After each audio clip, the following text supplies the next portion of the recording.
I think if you take all of the story of my life, which is as small as it is in the grand scheme of things, I think it boils down to this. And I thought about this last night. In John 10:10, the thief comes to kill, steal, and destroy. But Jesus says he comes to bring life and life to the full. And I feel like in this stage of my life, what God has really equipped me for is to help, especially men, realize what does that life of fullness look like, that life of abundance. And that is exactly what you just said, is finding the place where God has gifted you, the place that he has you, and becoming that informal missionary that we've been talking about. Welcome to Let's Talk About That, the podcast where we dive into conversations about life and share stories of faith. We're thrilled to be on this journey with you. Whether you're a longtime listener, someone who calls the orchard home, or you're just stopping by, Let's Talk About That is your space to explore, reflect, and connect. Join us as we navigate the intricacies of faith, spiritual formation, and daily life as we invite guests to share their stories with us. So grab a cup of coffee, find a comfortable space, and let's do this together. This is Let's Talk About That, where you can be encouraged and inspired by God's work in our lives.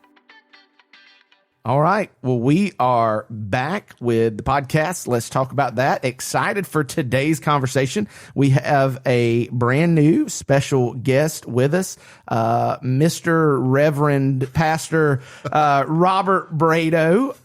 If you are from Branford or attend our Orchard location in Branford, you've already met Robert because Robert is one of our new pastors on staff. We'll say this, and we'll explain in a minute. He's new-ish. Yeah, that whole reverend part, I mean, that's on a piece of paper somewhere. Let's throw that away. The first time somebody called me Reverend Parker, I said, look, the only people that call me Reverend are when they have to write it on my check. I think that's just for tax purposes. That's it. And then it turns out, no, that was just a thing the church I was working for did, because you don't have to do that on the check or whatever. But Robert has joined our staff. He's one of our pastors now. He is currently serving in Branford as our location co-pastor with Pastor Eddie. And man, we're really excited to have Robert on the team and to have him just kind of sit down and share his story with us a little bit. So welcome, Robert. Glad to have you. Yeah, I'm glad to be here, man. It's exciting. So chances are, and we'll get to this, the podcast coming from Missouri, Robert is coming from Missouri. Podcast probably doesn't make it out there too often, but we do have a question that has traditionally been a question we've asked everybody who's come on the podcast. We've moved away from it the last few episodes, but I think bringing you on here, welcome you on the team, the staff, it's just, we need to bring it back. So I'm going to ask you a question. If you were a flavor, what flavor would you be? Just plain vanilla. No, you can't. Everybody goes plain vanilla. I'm sorry. That's who I am. No flash, no zeal, man. It's just me. Yeah, just plain vanilla. I mean, sometimes I like hot fudge on my vanilla, but that's about it. I'm not crazy about that. I was looking for like venison or duck or, something like that. Well, if you get out of the sweets, it can be any flavor. Any flavor. My wife's going to kill me for this, but anything that's got extra salt on it. I don't know. Salt adds flavor, I'm here for the salt. I am here for the salt. We've had some great flavors. One of my favorite was somebody said that they were the sweet and hot wings from Thunder Alley Bowling in Live Oak. Yeah, I'm not that. I'm more plain Jane. I like to try different things as far as food, but when you look at that as far as life, I think that if that flavor is going to be a trajectory of what my life looks like, it's just kind of just mellow, I think. Well, I guess we will have some time in a conversation to hear whether that is true or not. We'll let the people decide for themselves. So, really what we want to do in the podcast, Robert, is just kind of hear from you, hear your story. Why don't you start out just kind of introducing yourself and your family, and then we'll kind of rewind and start your story, because it goes way back roots here in North Florida. It does. And, we spent 45 years here in Branford before we moved to Missouri. But I've been in Branford schools my entire life. And my wife, Danelle Bradow, she went to school there, both of us, kindergarten through the 12th grade. Believe it or not, it was. I didn't know you were both K through 12. Oh yeah, both of us. And she's 5 years younger than me. She reminds me of that often. But then, of course, after high school, I went to Lake City Community College out here. And Well, just so you know now, it is Florida Gateway. yeah, but I'm old school. You see, Yeah. that's what it used to be. I like it. Were they still the Timberwolves back then? They were. Okay. They were. And I actually earned about 2,468 credits there. But Nice. it's one of those things that, I pursued so many different avenues, as a 19, 20, 21-year-old young man. I didn't know what I wanted to do. And God had a plan, and he was just letting me waste time to get me aligned to where I needed to be. Sure. But Danelle, when she graduated, she tore a baton, and she ended up going to Santa Fe and then to the University of Florida, and she was a Gatorette there for, I think 3 or 4 years she twirled there, which was neat. So we dated for 5 years. Now, did you guys date while she was a Gatorette? We did. Right when she graduated from high school is when we met, Memorial Day weekend. Okay. And on the river, of course. And Absolutely. And we actually got married 5 years to the day on Memorial Day. So I get in trouble sometimes. All right, give me the years, because I'm just lining this up with Gator football. All right, okay. So 1997 is okay. So that's a good year for Gator football. It was some good years, and I remember sitting in the student section for those games because that was the only tickets we could afford. It was crazy, but it was so good. And so we did it for 5 years. She got her master's degree, and 5 years to the day we got married. And brother Eddie actually did our wedding. And and so you guys have known Eddie for a while now. Yeah, he was Danelle's pastor for I think 17 years, maybe 14 years. I don't know. And he was my pastor from 97 to 2002. Okay. And it's crazy story. But actually, when we were on our honeymoon is when Eddie give his resignation to Branford. Oh, really? So it's kind of a story there. So we came back and he life was over for us. Like, what do we do? Yeah, that's when he left from Branford and went to Perry, which is when I met Eddie, right after that. So I met him in Perry because he was my wife's pastor at First Baptist Perry while he was there. So in that year, if you remember, we lost our pastor, but we also lost Steve Spurrier. Man, just pastor. two legends. Dude, it was two legends it was awful. right there. Life had come to an end, so we had to reboot. This is not the first time that Eddie and Steve Spurrier have been compared, I'm sure. I'm sure this is not the first time. You know what? There's so many similarities there, but a lot of great respect for both of those men. Yeah, so you guys are you get married, you're Branford, people, roots. She's got her master's. Are you at this point still figuring out what you're going to do? Yeah. What are you doing for work right now? So at that point, I'm working with the Department of Transportation, Motor Care Compliance, and law enforcement. I was down at Old Town at the way station. Okay. And of course, Danelle was teaching. And 3 years, we started building a home in Branford. We actually lived on the farm out in O'Brien. Then we moved there. And well, you say out on the farm in O'Brien. Give people some context. Yeah, so my parents have a farm out there. My brothers are there, and it's I don't know. There's not much farming going on now. It's just a bunch of land, but just a bunch of land to take care of now, right? But yeah, so we moved to Brantford and started our life there. And there was some tragedy in Brantford years ago. There were some kids that commit suicide. It was crazy. Yeah, I remember that. Danelle was teaching, and it just devastated her. And I was a young man, just ordained as a deacon, and I was that guy that was just zealous and wanted to find my way. What can I do? And I said, we got to do something about this. And that's when we started the men's events there in Brantford. Yes, I want to lean into this a little bit because I think there's probably some people who might remember these who didn't put two and two together. Hey, Robert, same guy. Yeah. So tell us about what you did with men's ministry and evangelism, and kind of dig a little bit deeper into how that started and then what it became. So basically, I boil it down to this: is all it required was two words, and I say these two words all the time: is yes, sir. God, He just pointed us in a direction. It was yes, sir, and that's really where my faith really began to deepen. It's a crazy story. Brian Jones was our pastor at that time. And he gave me a piece of paper that said, hey, you need to go to this men's event. This speaks your language. It was a bow hunting, a bow shooting, sporting clays. And it was in Lake Butler. So we went over there, and Braxton, myself, and a couple of guys from church. Rain, I shot in the bow tournament. I won that. And we were sticking around to win the prizes. And the whole thing is we wanted to do an event in Brantford like this for men. Well, hold on real quick. You were sticking around to win the prizes because you knew you shot a good score, or was it a random draw? I already knew, man. You were locked in. I had that in the bag, but they were giving away other prizes. And what's crazy, Chip, is the big prize was a 300 Weatherby Magnum. No. And so here was our deal. I told the guys, I says, if we can win that gun, I said, we can use that as a prize to give away at our event. Because you were wanting to come back to Branford and do the same thing. Correct. Yeah. So we're hanging around and they're drawing out, these tickets and they draw my name and I want a little Zebco 33. I'm like, what is Robert Bradow going to do with Zebco 33? I got Calcuttas and Shimanos. Look, Zebco 33s are classics. I got you. It is, but that just wasn't my style of fishing. We just saltwater fishing. And so anyway, I was downhearted. And so they got to the end and they said, hey, we're going to put all the names back in and we're going to draw for this big prize. Well, they drew my name. Oh, nice. I'm like, are you kidding me? And literally, I was overcome with emotions and I'm crying. And people are like, why is he crying? I said, because I got to give it away now. Yeah. And I had told the guys what I was going to do. And so it was a crazy story. That night when I went home, we were actually still in O'Brien. Yeah. We were in the process of building our house. And I'd share with Danelle, I said, look, I won the Zebco 33. She's like, what are you going to do with that? I said, I don't know. But look at this rifle. I said, we're going to give this away. We're going to use this to draw men in to tell them about Jesus. And we heard a big boom outside. Crazy, crazy story. And it had been raining. And we looked outside and my barn was on fire. It was, literally my boat, all my rod and reels, all those Calcuttas and all that expensive stuff.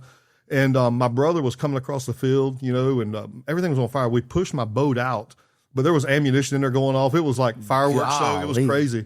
And total loss, on everything, except my Zebco 33 that was in the house.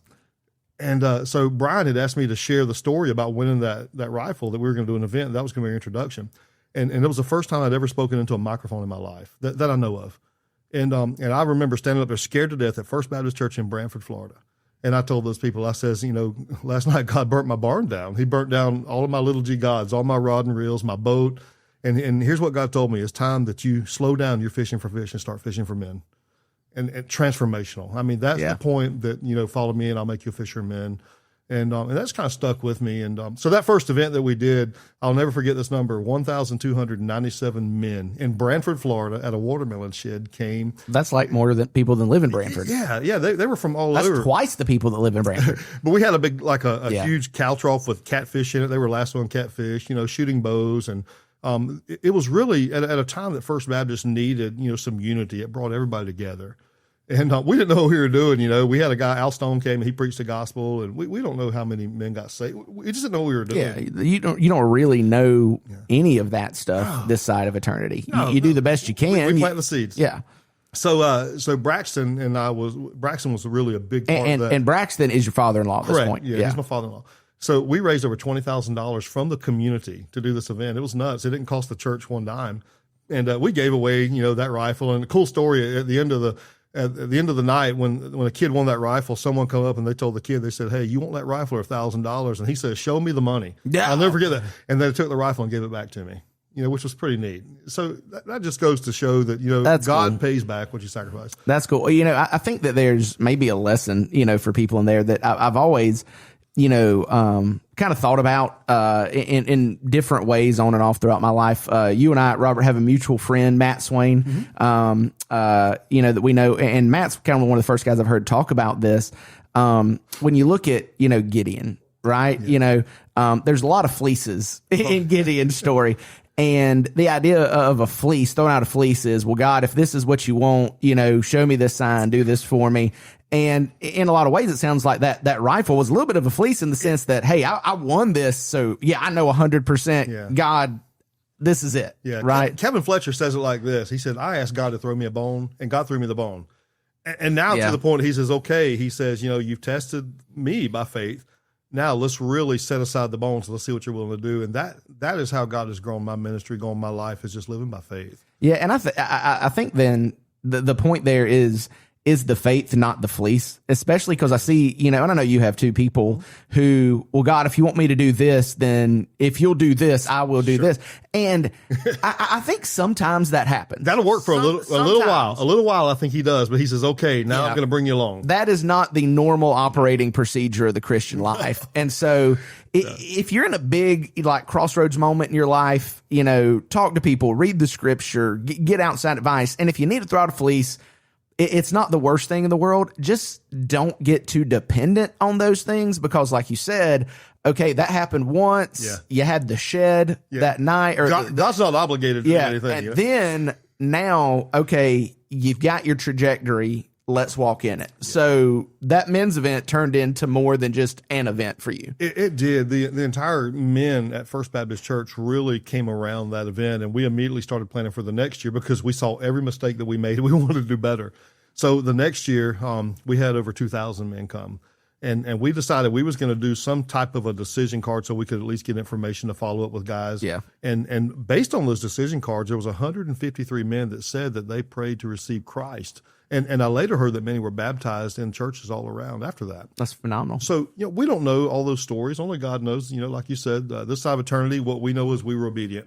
I like how Billy Graham said it one time, and I think that, Billy Graham gave altar calls with the best of them, right? But he would always say hopeful converts. There you go. Because that's all you can be is hopeful. We don't know. That's right. You're hopeful that those 153 men trusted Jesus. That's right. And that's all you can do. And a lot of those, not a lot of those, but many of those men, we've seen today, and they've, patted me on the back and said, thanks for what you did. But there was a gentleman at that event that I didn't really know who he was, but he invited me to come to his office.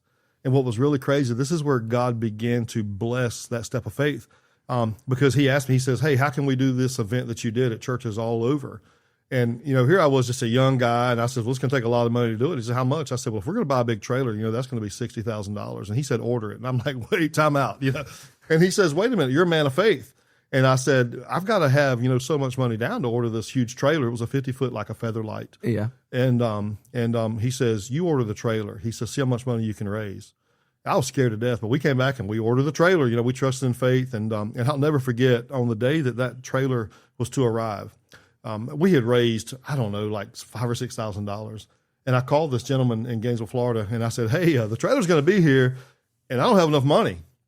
He's like, come over and see me. I told you that we'd take care of it. So I get over there, and he said, so the trailer's going to be here? Yes, sir. And I said, here's what we've raised, and you gave me like $30,000, to put down on it. And we needed like $25,000 or something. And I was scared to death. Yeah. I was scared. And I'll never forget this. He said to me, so talk to me about this trailer. He says, how are y'all going to preach off of this thing? And I says, well, I got this great idea. I said, we're going to get some marine plywood and some cinder blocks, and we're going to make a stage to go on the side of it. And he said these words. He said, son, God don't want no junk. and he called his prefab guys there at his shop. And he says, for $10,000, we can put together an aluminum diamond plate stage. It'll be retrofit to go inside. Oh, man, that's cool. And he says, tell me about cooking. He says, you guys cook all this barbecue. How are you going to do that? And I said, I got that. I owned a meat store at this time. Okay. And I said, I've got this big propane tank that we cut in half with a torch, and that's my grill. And he said, son, God don't want no junk.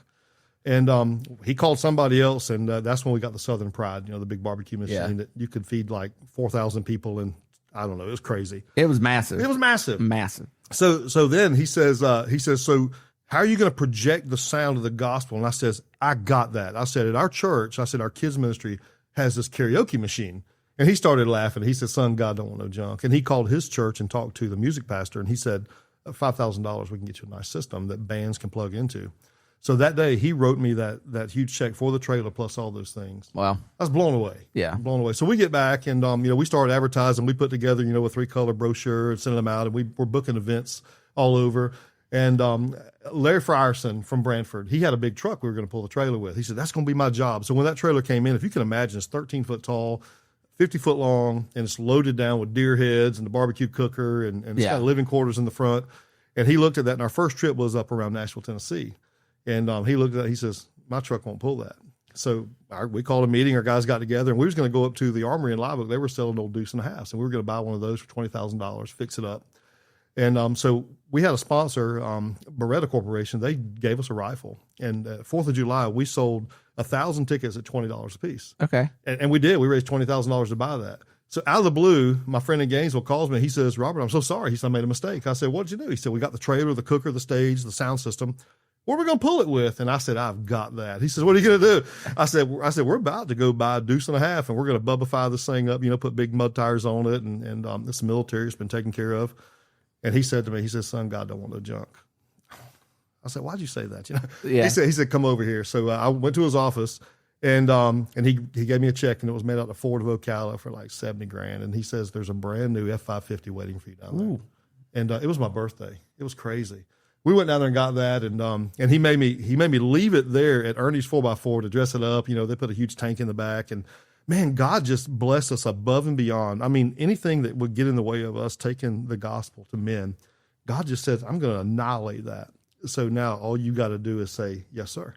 So we started going, doing events, and it was crazy. So how many, at the peak of doing this, how many events were you guys doing? Oh, we would, there would be times like in the summer where you wouldn't do as many, but there was many times like August through November, December that we would do 2 a weekend in different states. I mean, we would be traveling from here and there, but we would try to do about 27, 28 events a year. Wow. Was what we try to do. What was your farthest one that you went to?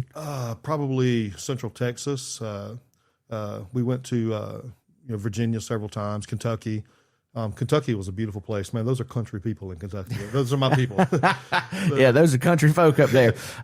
So what was, looking back, do you have like one event that you did that really just kind of sticks out in your head as like, wow, that was a special event? Yeah, probably. So let me back up. When we started this event, I had zero desire to preach, to speak.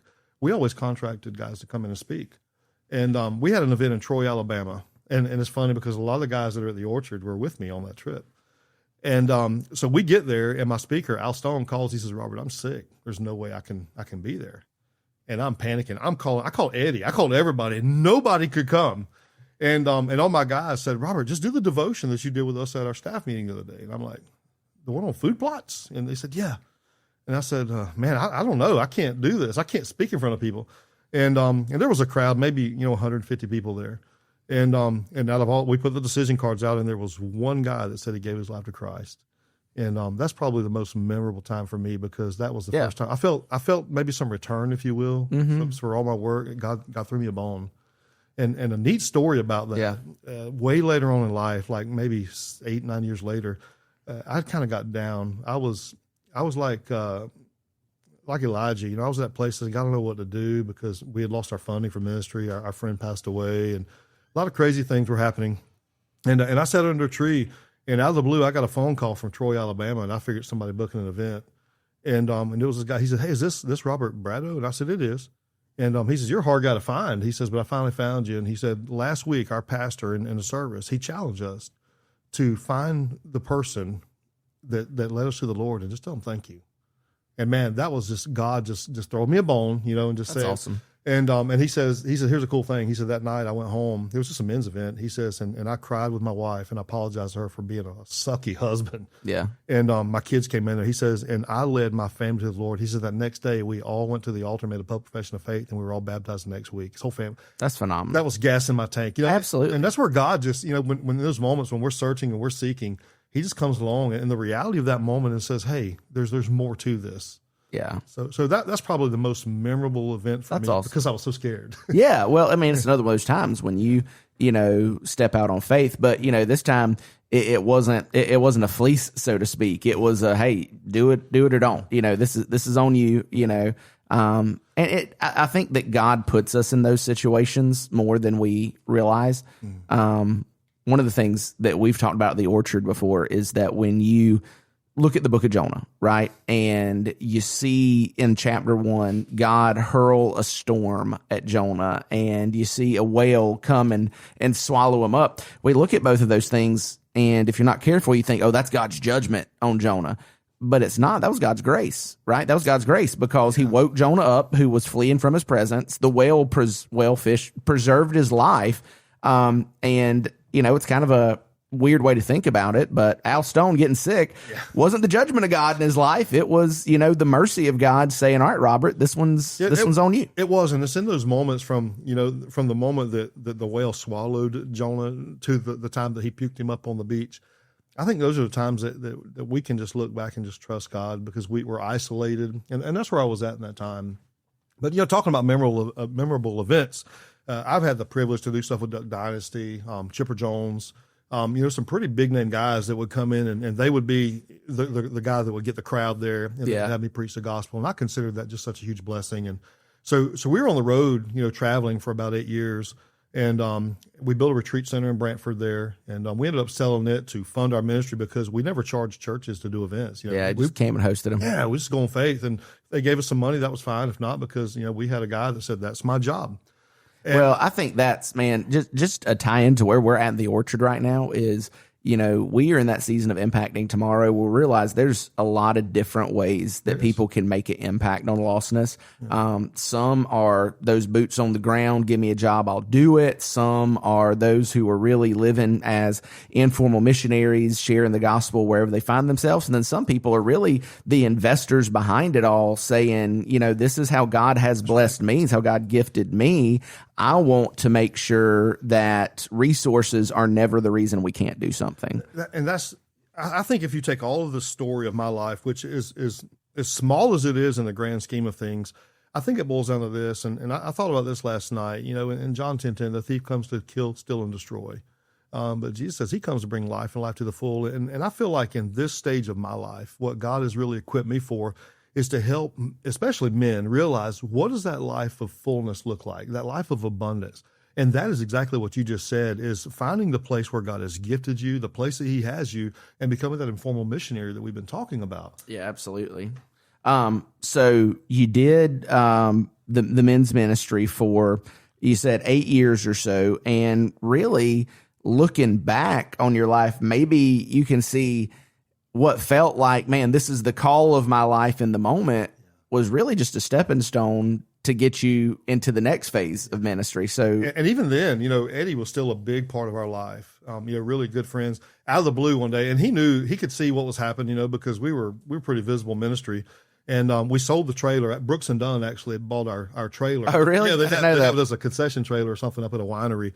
But we started just liquidating stuff. And Eddie called me out of blue, and he said, Robert, I just want to tell you, he says, if Crosshair Outfitters is coming to an end, it's not the end of your ministry. He says, it's just a season. Yeah. And man, that was huge, because I was almost offended when he said that, because this was my baby, watching this thing grow.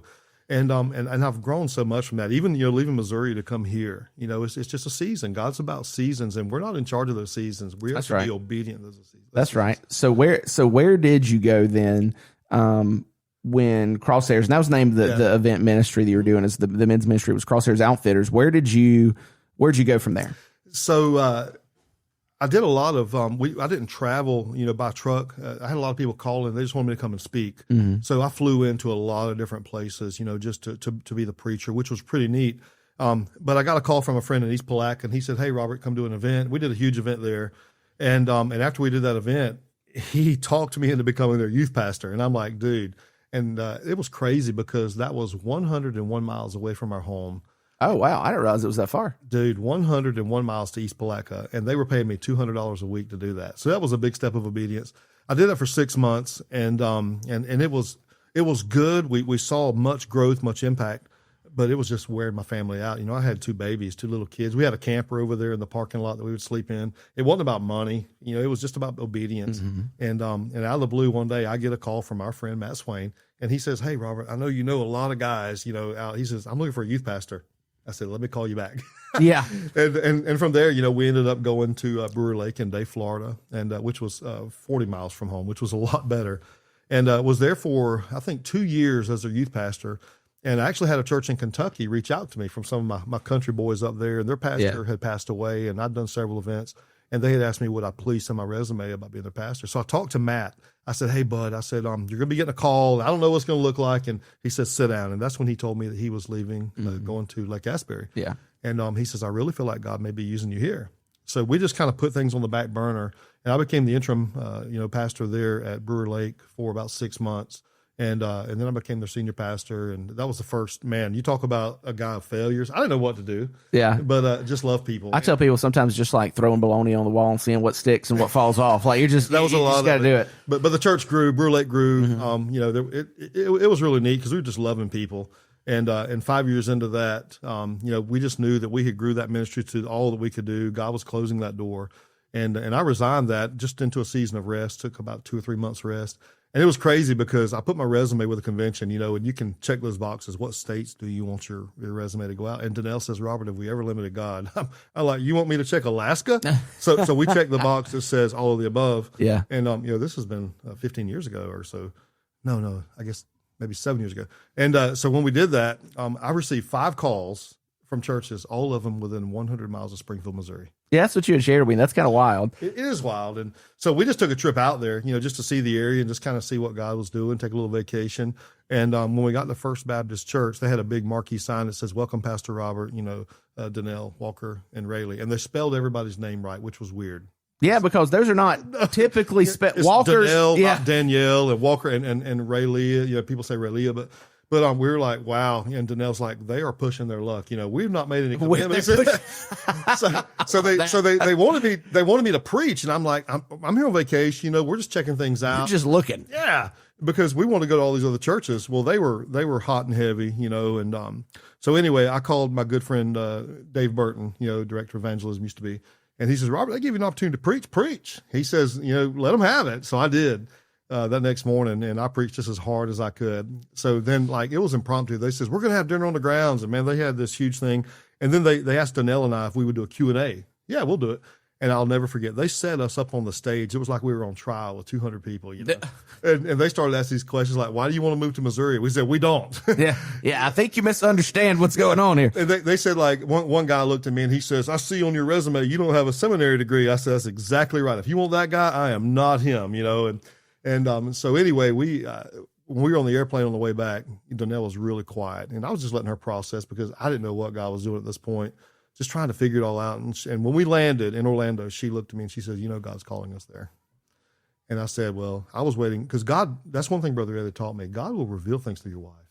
Yeah, I agree. And I said, "Well, we're going to play this thing out and see what happens." And they were hard and hard and hard, and I kept pushing back and pushing back.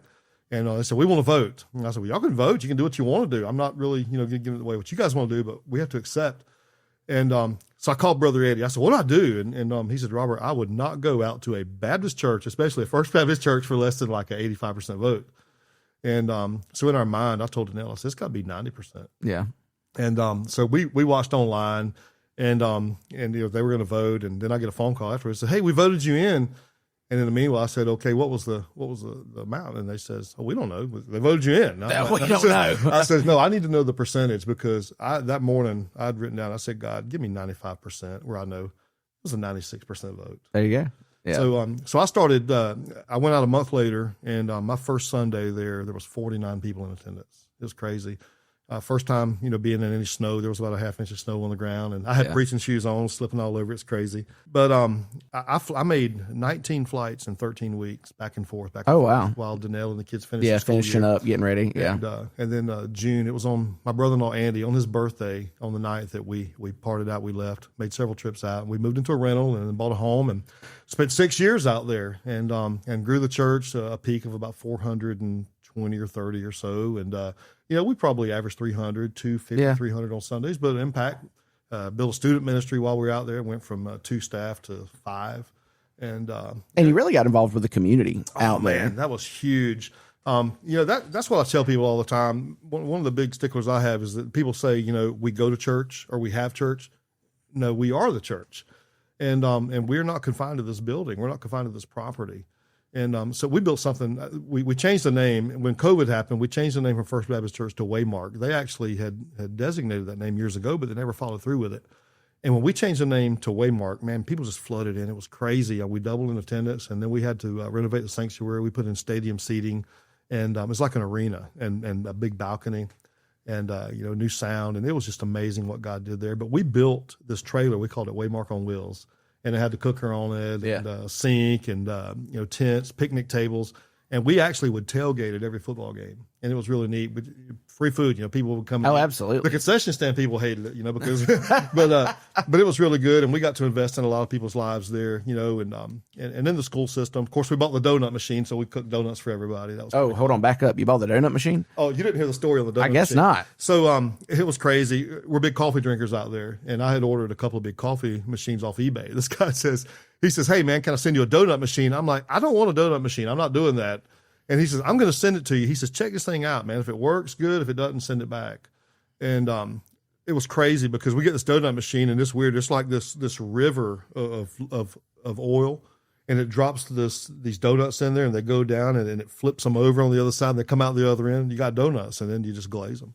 but we were cooking like 20 to 30 dozen donuts every Sunday. We had 2 teams. A lady in my church actually said, I used that machine for like 10 years or something. And so she created 2 teams, and they get there at 6:37 every morning, and they make donuts. That's awesome. So yeah, we make our own fresh donuts, and we use that as a ministry. You know, when JROTC would have a banquet, we would provide donuts and satellite coffee stuff. And, you know, if there was like a senior recognition, we would always cook, you know, a lot of donuts. And it was just a great way of pouring into the school, into the community. It's really neat. Yeah, and you got, while you were there, you know, specifically in football, you were able to make a lot of connections too, right? Oh, man, yeah. You know, Walker plays football, and I'm real proud of his success and all of that. But when Walker had 3 different coaches in his 4 years there, and the last coach that came in his senior year was a fine Christian man. You remember Matty Mock, who played at Mizzou. So was his brother, Ben Mock, who actually played at Wake Forest and Cincinnati. But he found out about us and my passion for football and Walker. And we were actually going to leave the school because Walker played fullback. And this guy throws the ball. And he's like, I'm not going to get to run the ball, Dad. Let's find another school, you know, because I want to play college football. And he came to me and he says, we're going to make your son a middle linebacker, and he's going to do well. And I'm like, and he convinced us, and he convinced Walker. And so Walker started lifting and getting the weight that he needed to play middle linebacker. And he was specifically telling me, he says, hey, we're here to coach football. He says, but my job is to take these boys and turn them into godly men. He says, I want to do my part. And he said, in the process, we're going to win some games. Will you help me? So, the really cool thing there is they did not win a single game Walker's junior year. So the big deal when this coach came in was redemption. Yeah. So he's speaking my language, you know, redemption. Yeah. And he says, well, you put together, you know, quality character talks. You know, you got to be real careful in the schools what you say. Yeah, that's right. That's right. So what we did is we just took an acrostic for redemption, you know, REDEMPTION, and like the first one was responsibility. So every Thursday we would feed our church actually fed the football team at our campus. So I would go in and speak to these boys. I'd have 15 minutes to do a little devotion with them, but it was nothing gospel based. You know, it was just about quality characters living a good life. I would talk about, you know, the historical context of this historical book with historical characters, which happened to be the Bible. And it's true. It's true. And so I would use that, and those seeds were getting planted. So, you know, when you're going through redemption, you know, we're going through the season, and we get down to the 13th, and it's the letter's N. And I'm like, what quality character am I going to use for the word in? And God just slapped me, and he says, new. When you're redeemed, you become new. And this team is a new team. They have a new identity. And I use that. And here I am with these kids, you know, and there's, you know, 100 kids in there. And I'm talking about redemption, what it means to be new. And I just become overwhelmed with emotions. And I start talking about how my redemption with Christ, I became new. And in an inadvertent way, I presented the gospel to these kids and didn't even realize it. Yeah. And afterwards, how do you follow up? Because you can't like have an invitation or whatever. And I told the guys, I says, hey, if any of you guys want to talk to me about this, you catch me later. 39 of those boys came to me and they said that they wanted to have a relationship with Christ. And so what was really cool is that the coach says, man, this is awesome. He says, we need to have baptisms, you know. And, you know, they were doing it at college campuses all across the nation. It took off last season. It did. And I think he was kind of excited about that. Yeah. So we had the local fire department. They got us this huge tank in a trailer. They brought water. And we went to the YMCA, which was amazing there in Monette. And we put a flyer out, and all these people came. There was like 300 or 400 people around. And of those 39 boys, we had 13 that came to be baptized publicly. That's awesome. But the coolest part about the whole deal, Chip, is that the coach, while he was a Christian, he was so busy through life, he never followed in believer's baptism. So he comes up first and he says, Pastor, I want to be baptized. I need to go first. That's awesome. And he did. That's what leadership is, though, right? I need to go first. And that's what, you know, Ben Mock's a great man, and he's doing great things out there. But that's great. So is he still out there in high school? He is, yep. Yeah. Very nice. Very nice. Well, that's cool. You know, have kind of a non-linear journey, you know, to get to where you are, because, you know, God took you from Branford to Palatka to, you know, Daytown to Missouri to, now we're back in Branford. So, you've brought the family in. You guys are getting settled, you know, kind of getting ready to re-engage. And that's what I said. You're new-ish because nothing's new. Like you still know, you know, everybody still have relationships, but it's a new season and really in a lot of ways not the same Robert who left. No, you know, I'll always be the same old guy. You know, my roots are the same, but I just feel like God has grown me as a man. You know, I really feel like in the last 6 years, he's really worked on my humility, you know, and, you know, when you're doing events with Duck Dynasty, it's real easy to get haughty. And, you know, that thorn in the side thing comes along, and lest I be exalted above measure. And God just really worked on my pride in that, in becoming that humble servant. And leading by that example, you know, back to that whole deal, you know, of men, finding that life of abundance. That's what I want to, that's the message that I want to bring, is there is a life out there. Everybody struggles, and I think what they're looking for is just a peace beyond all understanding. And to me, that is the fulfillment of that life of abundance, is finding that peace to know that you're doing what God wants you to do. You're where he has you to the best of your ability, and there's a peace that comes with that. I so want men to see that, because I believe that will reflect in their leadership in their families, their leadership in their marriages, in their communities, their workplace. And that's where that impact takes place in that trajectory around their life, wherever they're at. And I hope that I can project that in my life, leaving Missouri, that was a lot. It was hard. That's my family out there. There are some people out there that we dearly love. I don't know how many text messages I got yesterday from people wishing me a happy Father's Day. We love the people of Missouri. They're just great family, and so many friends. And that was hard, and my kids, for 6 years, in a pivotal time in their life, Walker was, I think, 12 or 13 when we went out there, he grew up out there. And Rayleigh being 9, and those pivotal years, leaving all their friends to come back was huge. But it was as much a step of faith, coming back, as it was for us to leave and go out there. Mm-hmm. Yeah, I think, when we began, talking about, hey, we've got this need, we're looking for this position, and you and I began to have some conversations. I think what became clear to me as, I'm kind of praying through it and figuring out, okay, is this the right move? Because quite frankly, and we love being just transparent on the podcast. This is things that, we'd tell you if we were sitting down having a conversation, is coming back home is not always all it's cracked up to be in ministry. No, and I was very fearful about that. The whole Jesus thing where he says, a prophet will never receive honor in his hometown. That haunted me. And I was also, being a part of a ministry with you guys, and what you do is great, but there's this huge fear, of working alongside of Eddie Blaylock, because that's the legend. Yeah, he's that's Eddie. Steve Spurrier. Yeah. But Eddie, I love him so much, and I've just learned to listen to things that he says. When he speaks, I listen, and what a great mentor to have been in my life, and even now. Yeah, it is. While it seems like a no-brainer, oh, that's the guy who grew up with Eddie in Branford. It's also, those things cut both ways. It's like, yeah, but that adds to the challenge as well. What I became really convinced of, though, what I really believe, God kind of, spoke to my heart through it all was, man, I think Robert's a guy that can help impact lostness in Branford.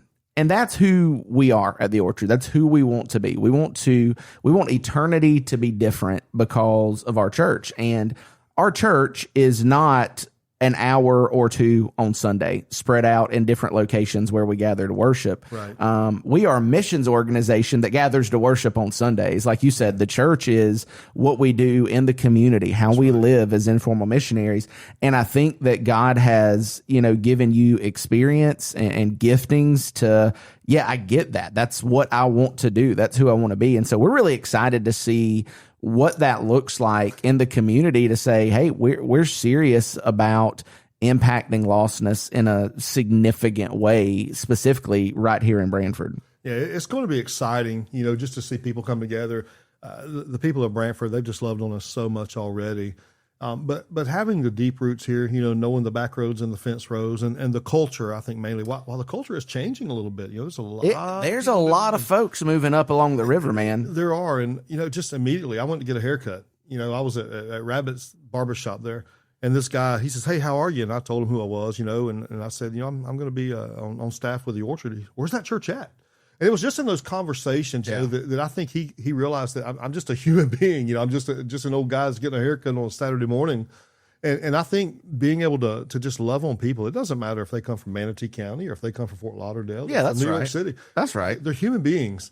And people just want to be heard, just listen to them and talk with them. And that's, I think that relational evangelism, if you will, just relational love is kind of what's going to be key to our people, learning to love people where they're at.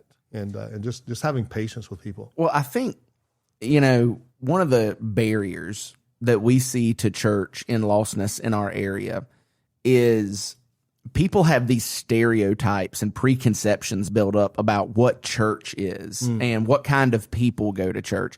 And that's why in North Central Florida, the people who do go to church often already look a lot like each other. They already know everybody who's there, but there is a growing diversity not just by ethnicity or race, but by economic level even. And hey, you're from here or you're not from here. I mean, just that kind of diversity that I think churches in our area need to do, and us included, need to do a better job of breaking down that barrier to say, hey, look, just because your last name isn't this, or this, right, you're welcome to come. And that's always going to be a challenge at every church, because when you get a group of people together, we have this innate tendency to want to close the doors around us and get cozy and comfortable.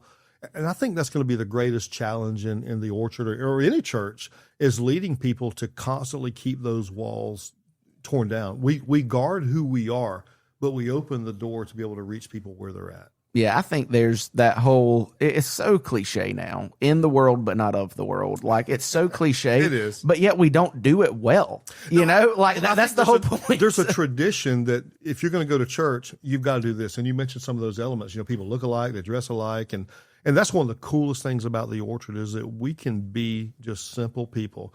We're not trying to impress anybody with the way we dress or the way we talk, or whether we use the King James version or sing the first, second, and fourth, forces of a hymn. First, second, and the last. Yeah, that's kind of, that's religion. And those are some of the things that even when I was at Brewer Lake, that God began to challenge me to break down that tradition. You know, I have no problem with tradition. I love tradition. I'm a traditionalist.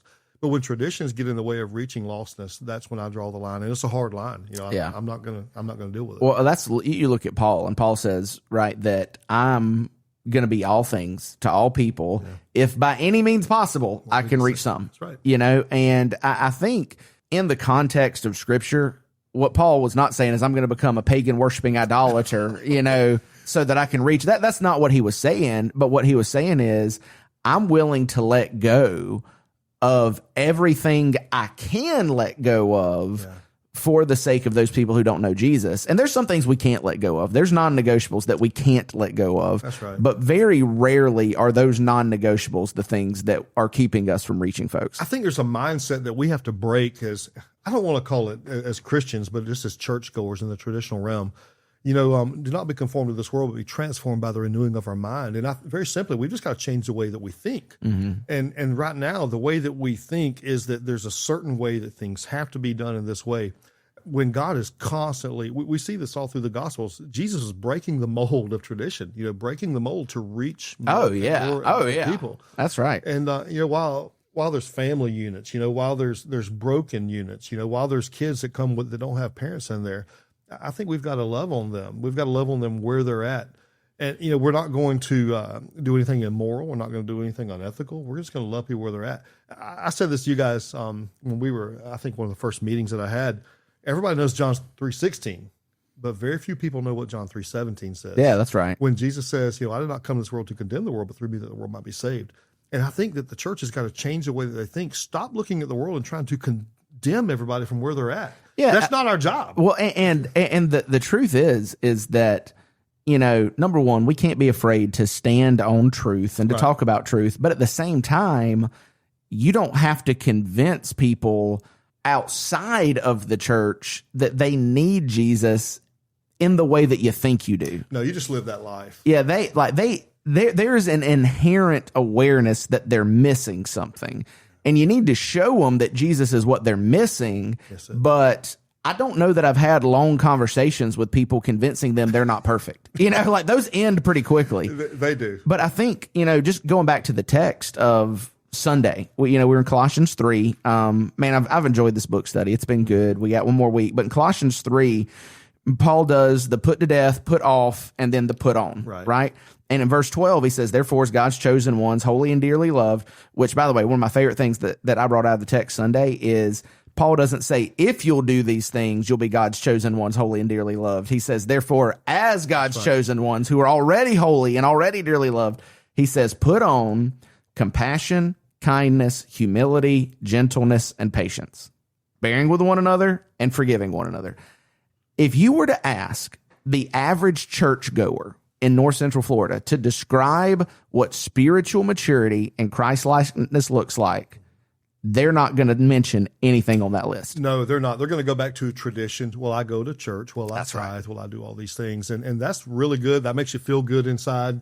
But those are the difficult things right there. And those are the things that I would argue our world is severely missing today. Like, turn on the news, scroll through social media. Like, the virtues that our culture is celebrating are not compassion and humility and patience, you know?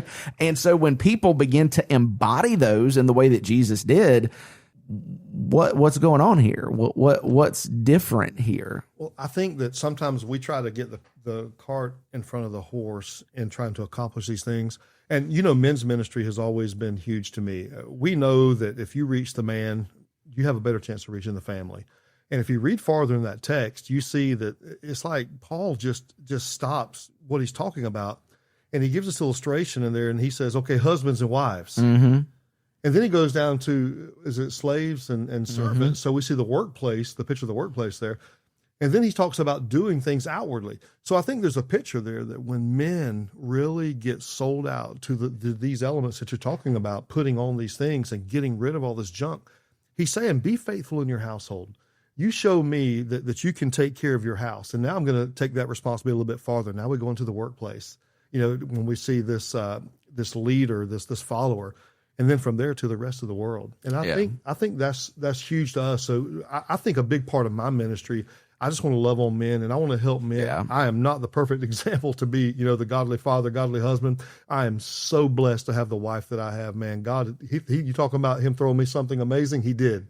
Because Danelle is just huge in my life. I love her so much, but we're a team and she gets it. And she keeps me, you know, in our home, she keeps me accountable in such a way to live this, you know, and man, she'll call my bluff sometimes, you know, was that what you should have said? You know, was that kind? And I'm just so thankful for her. And, you know, the kids are watching, people are watching.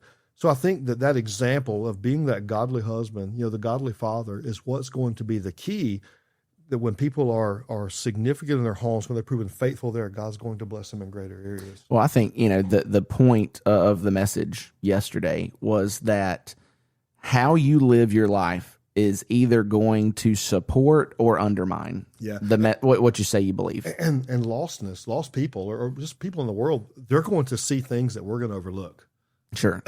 Sure, absolutely. And you know, and as you just, you know, mentioned, it's not just the lost people. It's like, hey, you know, dads, it doesn't matter if you're coming to church and bringing your kids on Sunday and then you're treating them like trash and just being a jerk at the house all week. That what you're doing is you're just widening that divide between, oh, this is what he says he believes, but this is who he is when nobody's looking. And check the box mentality. I went to church. Yep, that's right. And I think that once we realize that Jesus is more concerned with who we're becoming than just what we're doing, you know, I think that's the thing for men, right? Because when you look at the list of spiritual fruit in characteristics, just like in Colossians, it's in Galatians, you know, it's all there. We would not say in Western culture those are manly traits often, but that's because culture missed the boat, not Scripture. That's exactly right. And I think that's what the mind shift we have to correct there is like, hey, you can't let culture dictate what you think you're supposed to be as a man. You got to let Scripture look at that. That's right. You know, when you were talking about men's ministry, one of the greatest things that we started back in Monette was on Sunday nights. I did this thing, we called it RPG. We gave it a manly, masculine name. RPG, I like it. But RPG was, you know, just for us to understand, you know, responsibility, prayer, and then groups. Getting guys together, you know, and what we did is we just did a Bible character study, and we looked at masculine traits and how God used those in a tender way, you know, to reach people, you know, to be an example. I mean, you got somebody like David, you know, who can slay a giant. I was thinking the same thing. But he's also the guy who was a man after God's own heart, who wrote, you know, so many psalms and hymns and played the harp. And there's just so many examples all through Scripture of that. And not that we need to model our life after David, but there's many attributes in that we can learn. It's just that it is that seeming dichotomy of David was not allowed to build the temple because of the blood on his hands from how many battles and wars he won. Yeah. And yet this is the same dude who was dancing naked in the street singing. Like, it's a dichotomy of what we think a man is. And yet you look at men in Scripture and it's not an either or, it's often a both and. Yes, there is a fierceness and a protector and a warrior mindset. You know, the same Jesus who welcomed the children flipped over tables and swung a bullwhip at folks, you know. Yeah. But I think in our culture, it seems like we're in so many different ways, but with masculinity in particular, we are forced or tried to force to pick one side or the other. You're going to be a man's man or you're going to be the new man, you know? And it's like, it's not an either or. Like, I'm going to take my boys hunting, show them how to shoot, skin a deer. I'm going to take, blood and wipe it on their face. And then we're going to also talk about that a real man is, deals with kindness and gentleness and humility, and how the talk around the campfire that you're hearing from all the other guys who were hunting that night about what a man is. No, you can do both, and you need both. We do, and it's about balance. I always, I talked about, humility and God working on my pride. When I was, on that preaching circuit, if you will, speaking, there was a certain persona of a tough guy, I felt that I had to reflect. And I would always tell guys, hey, if you're not willing to go out and, kill something, drag it up to a fire, clean it and cook it and eat it and then tell stories about it, I said, you're not a real man. Yeah. But that is just part of it. That's just the beginning, because the great times take place after that. Well, and it is a part of it. It is a part of it. But it's not all of it. But it's definitely not all of it. But there's so much more to that. When we did that redemption study with the football team, we're talking about the tough guys of the tough guys. These guys are grit and fire. And when we got to the M, the word that I used was meekness. And that's a word that doesn't play well. Yeah, that's not a football word, is it? No, but I've not done a deep study on that, but the word is praus, which means war horse. And that's a picture of a horse that's this wild critter, this wild creature, this all power, all muscle and bone and tissue, that he is built for war, for power. But he has to be broken so he can be under control of the master. And that's a beautiful picture, of a middle linebacker or, I like it. A defensive lineman. And to me, that's where so many men are. I remember when we were doing ministry and we were seeing so many men come to Christ and men being baptized. And of course, we would go into a church and it was funny because we would leave and Kevin Fletcher, he would always say, man, I don't know what the pastor's going to do with all these guys now, because the next morning he's going to have 30 guys coming in, rough, tough rednecks, pulling up in their 4-wheel drive pickup trucks. That's right. So what are you going to do? Those are the Peters, man. Those are the fishermen. Those are the sons of thunder. Those are the guys that Jesus used. And God really put on my heart, about discipleship, how important that was. Yeah. Out of the blue, God smacks me one day and he says, I didn't call you to make converts, I called you to make disciples. And I'm like, no, God, I'm the evangelist. That's not my job. That's on the pastor. And he said, show them the way. Real simple. Yeah. So we started putting together Bible studies. So when we would do an event, we would leave that church equipped with a Bible study. It was called Seasons of a Sportsman. And we just use hunting and fishing stories to do exactly what you're talking about, is how it's good, go kill something, drag it up to a fire, get a little rowdy, it's all right. Get your hands dirty. That's right. But there's also a time, that we sit down and like David, we pick up the heart. There's a time that there's a tenderness to you. Yeah. I think that what I saw, and I don't know the first time I saw it, but man, it has stuck in my head ever since, because it was the most accurate thing I've ever seen. Says, ladies, when a man says that he will do anything for you, he meant fight dragons or take a bullet, not unload the dishwasher.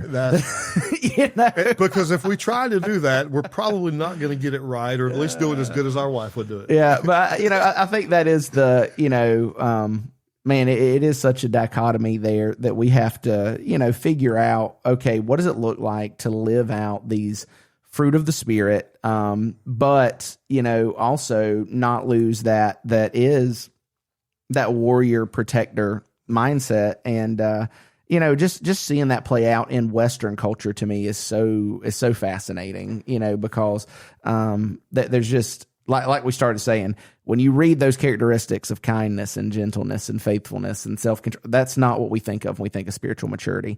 But those are some of the preconceptions that I hope we can kind of tear down to bridge into lostness, to say, hey, spiritual maturity looks different than you think it does. And all of those elements he's talking about, fruits of the Spirit, I believe that God uses those as a segue to become that man of God that he's called these men to be. I mean, when you start talking about all those, there's not a whole lot that's masculine in those. But man, what a bridge to become that true man of God, that's that warrior that he's called us to be. Yeah, I think that, we tell people, when we say, what would Jesus do? Just keep in mind that swinging a bullwhip or changing diapers were both probably hinder not the little children, and you've turned my house into a den of thieves. And a willingness, when you talk about that, it is okay to sling the bullwhip, but you've got to be willing to change a diaper. That's right. Because God will call you and he will humble you. Which, by the way, guys, just throwing this out there, if you don't have kids yet, if you have young kids, wife and I had a phenomenal bargain. If it came out, she had to deal with it. If it came up, I dealt with it, because the up was a whole lot easier for me than the out. Just throwing that out there. I know that's terrible, but that's just where we're at. Well, Robert, man, it has been a good conversation. I'm glad people got to know a little bit more about you and the Bradow family, and we'll be hearing more from you, obviously, in the future. I think that one of the things that we've talked about is you're going to be getting around to all the locations in the next month or so, just to kind of meet folks and see the bigger picture of the orchard before you really get settled in Branford and the school year ramps up, and foot to the gas pedal kind of thing. Well, actually, the phrase that we use at the orchard a lot, and I have to take responsibility for it, because it's a saying that just, I think finally people gave in and started using it too, since I said it all the time. Before we start moving the ball downfield, right? I'm a 3 yards in a cloud of dust kind of guy, but we're going, we'll move the ball downfield. And I'm learning as the older I get, is that every play doesn't have to be, an 80-yard pass. I think you're exactly right. Just steady. Yeah. But I do want to share this. One of the coolest things that happened when we were leaving is that one of my family members in Missouri, if you will, they gave Walker and I a rifle, and they laser engraved on the side of that the logo from Waymark. Oh, that's cool. Here's the thing that he said to me. He says, that Waymark, that symbol is a part of your fingerprint. And man, I put it in a gun safe, and I love it. And I love what God did through our ministry there. To him be all the glory. But that's what I want to challenge, men, is just remember that everything that we touch, we're leaving a fingerprint. We're leaving a fingerprint, a mark on what we do. And this is my prayer, that the men, the women, the families can begin to see this picture of not of the orchard, but of the kingdom of God through the orchard, that the fingerprint that we leave from here, man, it'll be positive. It'll be good. Yeah. The way that we've kind of talked about that is that the story of Eddie starting the orchard, the name Orchard, he was at a church planter's training, and the guy said, hey, when you plant a tree, you get the fruit that a tree produces. Well, Eddie said, well, what if you plant an orchard? Then you get the fruit that an orchard produces. But the point has been, always is, and we missed this, the point is not the number of trees, it's the fruit. That's right. The fruit is the point. The number of trees, what name's on the tree, right, that doesn't matter at the end of the day. It is the fruit. And I'm excited to see the fruit that comes from what God's doing at the church, how God's going to use you and your family at the church. And it's going to be good. It's going to be good. So when you see Robert around, you just look at him and say, oh, I know all about you. And he'll have no idea that you're talking about the podcast. That'll be phenomenal. I love it. Yeah. So, all right. Well, we'll catch you guys next week right here on Let's Talk About That. And we'll see you then. Thanks for joining us for this episode of Let's Talk About That. We hope it encouraged and challenged you as we continue to grow on this journey of faith and embrace community together. If you have any questions, thoughts, or feedback, we'd love to hear from you. Reach out to us through our social media channels or visit our website to stay connected. Your support is what makes this podcast impactful. If you found today's discussion meaningful, don't forget to subscribe to the podcast, share the episode with a friend, and leave a review. Your engagement helps us spread the message and connect with others who can be encouraged through these conversations. Until next time, we hope this episode inspired you to live out your faith this week. Keep the conversations alive, and remember, we're all on this journey together.